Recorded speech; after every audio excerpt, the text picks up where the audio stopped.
mmoja, alafu niendelee baadaye. Bwana Yesu asifiwe sana. Neno neema lina maana mbili kubwa. Neno neema lina maana mbili kubwa. Kama zipo la tatu, ya nne na ya kuendelea, hizo unaweza kuzitafuta wewe. Lakini kwa mujibu wa Biblia, neema ipo aina mbili. Ya neema, maana ya neema lina maana aina mbili. Maana maneno yote haya au aina hizo zote mbili zinazungumza habari ya neema. Bwana Yesu asifiwe sana. Nini maana ya neno neema? Neema lina maana gani? Neema lina maana gani? Naomba unisikilize. Neema lina maana mbili kubwa.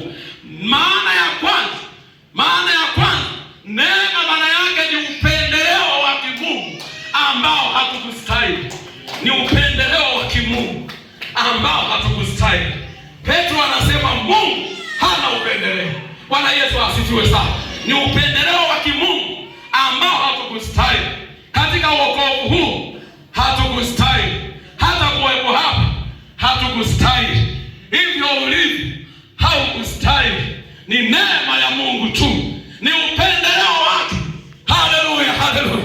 Ni upendeleo wa kimungu. Ni upendeleo wa kimungu aliyokuchagua katikati ya wengi.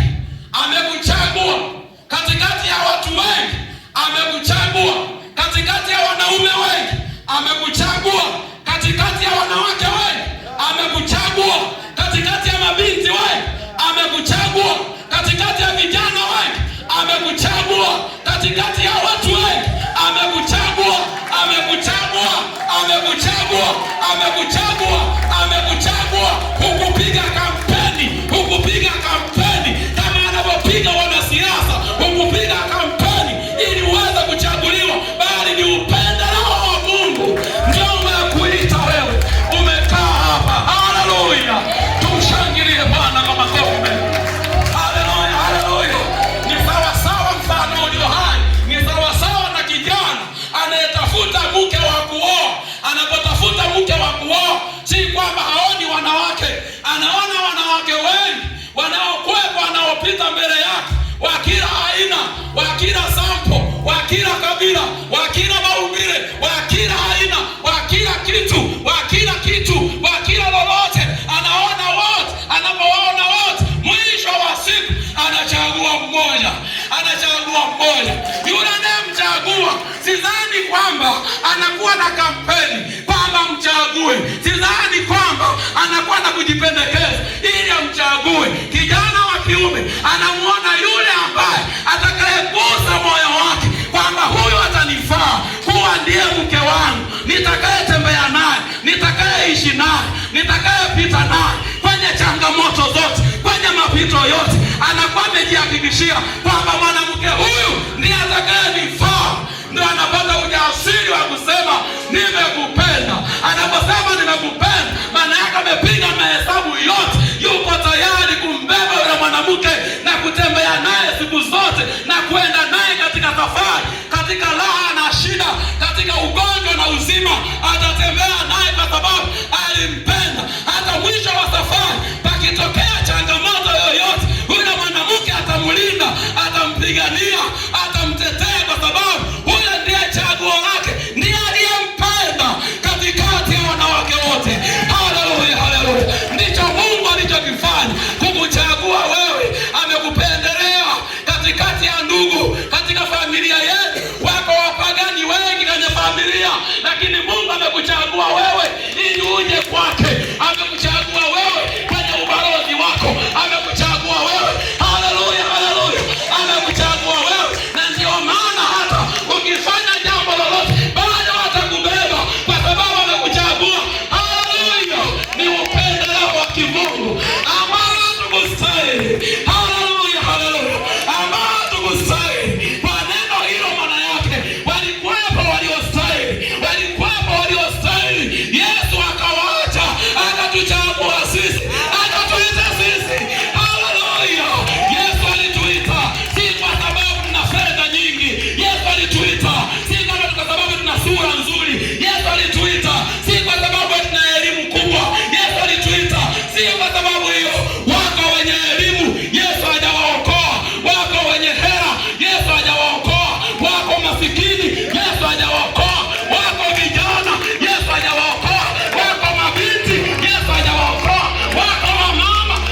akishaelewa kwamba alichaguliwa kwa mwanaume huyo, hawezi kufanya upumbavu.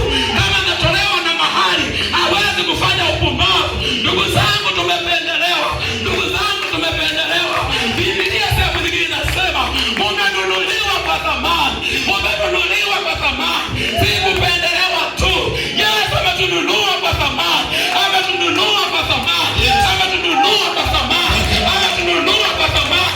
Ametununua kwa thamani. Ametununua kwa thamani. Ametununua kwa thamani. Maana ametupendelea. Haleluya.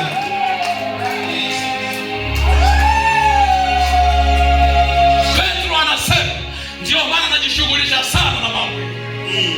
Mungu anajishughulisha sana na mambo. Anajishughulisha sana. Una uzuri gani wewe kwa Mungu mpaka anajishughulisha? Una sifa gani wewe? Ni kwa sababu ya upendeleo. Hapa Mungu ametupendelea. Bwana Yesu asifiwe sana. Ametupendelea. Ndio maana tulinda kwa gharama. Anatupigania kwa gharama. Kwa sababu anatupendelea. Bwana Yesu asifiwe sana. Bwana Yesu asifiwe. Bwana Yesu asifiwe. Bwana Yesu asifiwe. Bwana Yesu asifiwe. Bwana Yesu asifiwe. Bwana Yesu asifiwe. Bwana Yesu asifiwe. Bwana Yesu asifiwe. Ni upendeleo wake. Ametuita ndio maana tuko hapa. Ametuita ndio maana tuko hapa. Kwa upendeleo ule ule. Ndio maana nikikwambia hivi, unaweza kuniunga mkono. Hata ningekuuliza, hakuna ambaye kila siku anapokwenda kulala lazima aombe. Hakuna anayeomba kila siku. Hakuna, kwa sababu siku hazifanani ndugu zangu. Hata mimi mwenyewe niko hapo pamoja na uaskofu wangu. Kuna wakati wanachoka. Unakuta siombi wakati ninapokwenda kulala kwa sababu nimechoka. Lakini Mungu haangalii kwa sababu eti hujaomba basi hawezi kukulinda. La hasha, kwa sababu sisi ametupendelea. Bado hata kama usipoomba anatuma ulinzi kukulinda. Haleluya. Haleluya. Haleluya. Haleluya.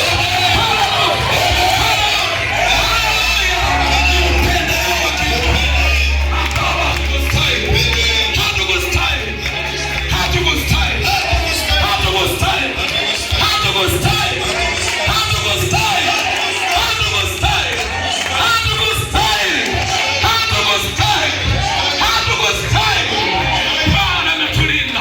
Bwana ametufunika kwa sababu ya upendeleo wake. Bwana anatulinda, anatupa afya njema kwa sababu ya upendeleo wake. Haleluya, haleluya. Nakumbuka mama huyo, kuna wakati aliumwa, kuna wakati aliumwa, kuna wakati aliumwa, kuna wakati aliumwa. Ile kulimkatia tamaa kama hataweza kuishi, kama hataweza kufika leo, lakini kwa sababu ya upendeleo wake Mungu, wengi walikufa kwenye kipindi chake alipokuwa anaumwa, lakini Bwana na upendeleo akampa uzima. Leo tunaye hapa. Haleluya, haleluya, haleluya. Tumshangilie Bwana kwa makofi na vigelegele. Haleluya, haleluya. Haleluya, haleluya. Haleluya, haleluya. Kuna wakati mchungaji wetu aliumwa mpaka akapigwa stroke, mpaka mdomo ulitaka kupinda, na watu walisema mengi kwamba mengi nani ametokea, na wengi wakawa na bashiri mengi. Ingewezekana mpaka leo ingekuwa akili za kibinadamu, angekuwa kilema. Shetani alipanga mabaya kwa ajili yake. Shetani alipanga mabaya kwa ajili ya familia yake, lakini kwa sababu ya upendeleo wake Mungu yuko mpaka leo. Na kuoa kwake haitaiteli kesi. Yuko mpaka leo. Haleluya, haleluya, haleluya, haleluya, haleluya, haleluya.